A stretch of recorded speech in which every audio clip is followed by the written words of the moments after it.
Hello and Happy New Year. Well, that's the first of three things that this little short video is about. First of all, Happy New Year, welcome to 2019. The second thing is this is a quick recap of what I've done with this channel in the last year, because it's only in February, just 10 months ago, that I really sort of took this channel in a new direction to where it is today. And in that time, it's pretty much doubled in subscribers, in fact more than doubled in subscribers. It's gone up from 500 to almost 2,000. So I'm really happy with that. I'm really pleased. Thank you so much for subscribing if you have, and thank you for watching. And please hit some ads, because the £1.40 or so I make a day on this hasn't quite replaced my regular income yet. But also, what am I going to do next year with this bunch of old tut which is cluttering up my drive? So from the front, got the 1972 Rover 2000. P6, owned it for donkey's years, oldest car in the fleet and longest owned car. Then my newest car, second most recent purchase, the 2001 Y-Ridge Mini, 202nd Mini ever built. Then there's my newest acquisition, my 2000 Alfa 145 Cloverleaf. I've wanted one of these for donkey's years, finally have one. Other P6, the V8, which is currently engineless, so not technically a V8. Then there's the barn find Benz, the 1983 W123-230, which hopefully will work soon. And finally, the old 1993 Rover 220 Coupe, never fails, stalwart of the fleet, always starts, always goes. Love this car. I got this car exactly a year ago, as you saw in the MOT video last week.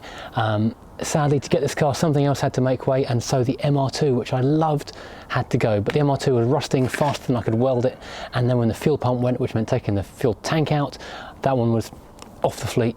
Fortunately, it's found a new home with a very, very keen owner who's driven it all the way to the Pyrenees, I think, or the Alps or somewhere. So yeah, I found that out by mistake when a parking ticket for the car turned up for me because we hadn't changed the V5 over. But I'm going to go see that car again soon. I want to have another ride in it because that car was fantastic. This car, meanwhile, still needs its blower fan sorting out, it needs its aircon pump sorting out. The bonnet's got a few stone chips that could do with being touched in, and frankly, the suspension could do with a complete revamp and workover. I'm thinking maybe Eibach and Bilstein, because it could do with being like that much lower and a bit more controlled. Because at the moment, if it comes to B-Road Blast, believe it or not, the Alfa isn't quite as much fun as that. And this is 1993 Rover 220 Coupe, or Tomcat as people call them. This car is astonishingly rare. I nearly got rid of it a year ago, but then where would I find another one? That's the thing, I don't use it a lot, but when I do, I love it. And this is actually, I think, the first car I actually did a proper driving video on when this channel became its present format of talking about the cars rather than just sticking a GoPro on the side. So yeah, from this point of view, it's got a lot of sentimentality, and it's not doing any harm sitting here, so it's going to sit here. I'm going to weld the back arches on it because that is messy. It's going to get completely undersealed in the near future because I want to be able to use it all year round. Other than that, it's got a nice set of suspension on it. It drives well. It's a good car. It passes MOT every year. What's not to love? It's a great car. It's also, as I say, astonishingly rare. There's well under 100, like 80 or so 220 non-turbo coupes left. So yeah, this one's it's a keeper. Hopefully I'll find a garage for it to live in soon as well, because I don't like it being out in the damp. And then we have what's probably the most well-known car on this channel, the barn find Benz. This old 230 is this close to starting. Unfortunately, I've had Christmas family stuff to do the last few weeks, and the weather's been pretty miserable on the days I haven't, as in freezing cold and way too chilly to get underneath the car in the driveway. So this is going to run this year, and then who knows what we're going to do with it. I don't know, just use it as a shed, get it painted, I don't know. I've no firm plans for this tool. To be honest, when I first got it, I wasn't even going to stick it on the camera. I was just going to flip it and try and get a few quid for it. But I just like it, and I've always wanted one. They are really cool cars.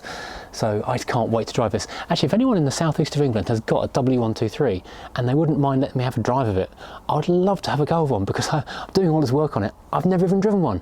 So yeah, hit me up in the comments if you've got a 123 that I can maybe have a quick drive in. I'd love that, thank you. This is a serious project which has really fallen behind schedule because the Mercedes took over and started sucking up all my time trying to do things like make the locks work and make it start.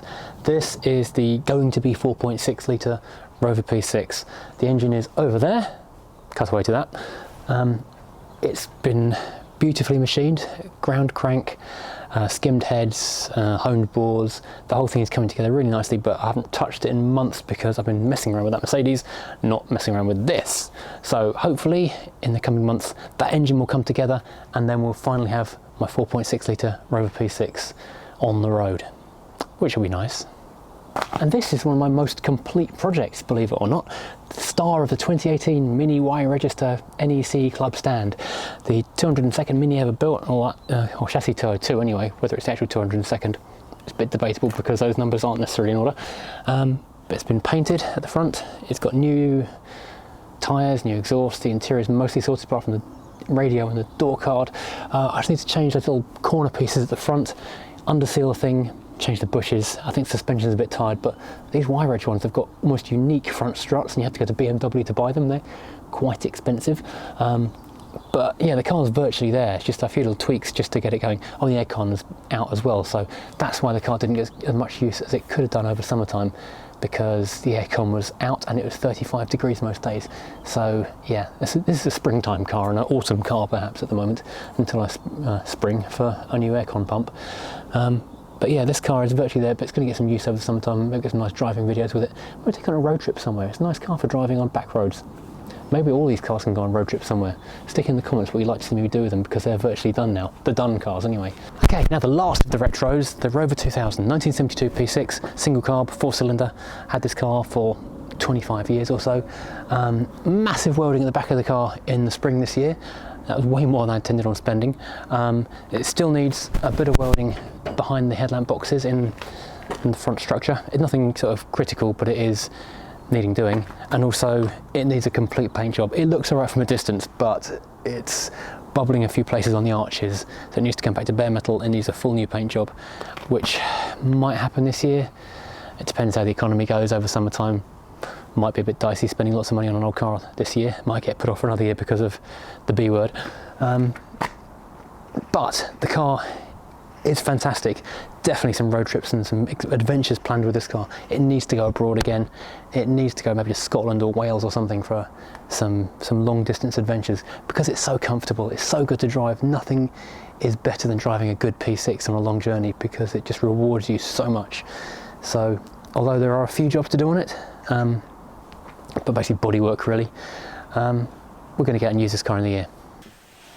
And of course there's my daily heck Mercedes, which shouldn't need anything doing, but of course it will. It needs that headlight changing, but I don't have £200 spare for a new one right now. It's Christmas time after all, and it works. The 17-inch AMG alloys that came with the car are currently wearing winter tyres, but I've always felt they look a little bit small on this car, so if budgets allow, come next year, then when it's time to put summer tyres back on, maybe I'll find something a bit more, well, big and interesting for the wheels. And if I'm doing the wheels, I may as well do the suspension as well, so maybe a bit more Eibach and Bilstein action going on underneath this car, make it a little bit lower, make it handle a bit more interestingly. Certainly it would not hurt at all for a remap on this car, because it just feels like the power band is a tiny bit too small. If I can maybe open that up a bit, that would just be a bit more drivable. It's not bad, it's not undrivable right now, but that wouldn't hurt. And also, ultimately, the thing that really bugs me every day in this car is I've got to do something with the infotainment. I can't plug my phone in, I can't get DAB. Someone on a last video or previous video commented, isn't there an aux input? I've checked into it. Normally there is an aux input on these cars, and it's in the glove box. There's a blanking plate, and it is so well done. It's actually a felt covered blanking plate, so you can't even see it.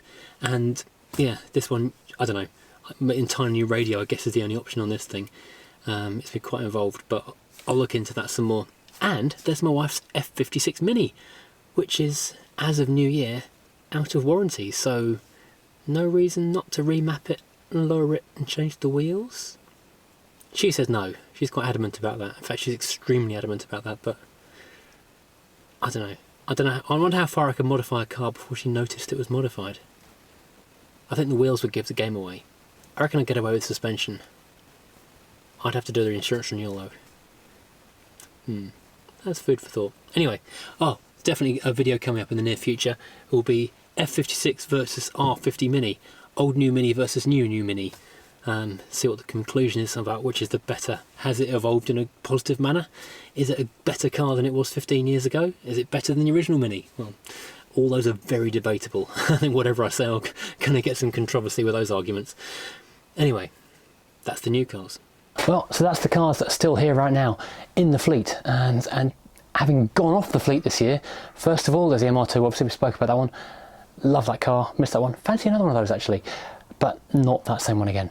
Then there was the Seat Cupra 300 Estate, the ST. That was fabulous, but it was really thirsty, and that was to do with work, and that has now gone back, which is why we got the Mondeo, where we wasted hundreds of hours trying to make that damn thing work, and it never did. And that's why Bangonomics works if you get the right car, but you get the wrong car, you're just chucking hours and cash and an old piece of junk that's never going to be right. That car has now gone as well. Then in came the Mercedes, which is here for the duration as an everyday work hack, eating up the miles so the other ones don't have to get abused every day with all my bags and work kit chucked in the back of it and doing hundreds and thousands of miles. So, in quick recap of the year, we've lost MR2, Seat, Mondeo, so 3 out. This year though, I have acquired the Alfa and the Mercedes. So I've got rid of more than I've bought, which means I'm down a car. I should have bought one more car this year. What went wrong there? Hang on. Well, I'm sure there will be some more car buying going on, because there's nothing more fun than buying a car. The new project feeling, even if that project never quite finishes, the new project feeling is unbeatable. So who knows? I've got no restrictions or ideas. Well, I've got plenty of ideas, but no restrictions other than money and storage as to what I go out and buy. There are other Alfas I would like. I've never had an American car. I'd love a Corvette C4. I really want a Ford Crown Victoria, or something old in sort of 60s or even 50s from America. There's plenty of other British cars I'd like to have a go in. I've never owned a Jag. I've never owned a V12. That's an idea. I've never owned anything electric. There'll be more electric cars, there'll be more V12s, and there'll be more projects. So for the coming year, I cannot promise anything, but I can hope. And maybe you'll tune in and keep on watching and see if we discover electric cars. That's a surety. More electric vehicles, and possibly, I think, alternative fuels that we can come across. The Sinclair C5. I forgot the Sinclair C5.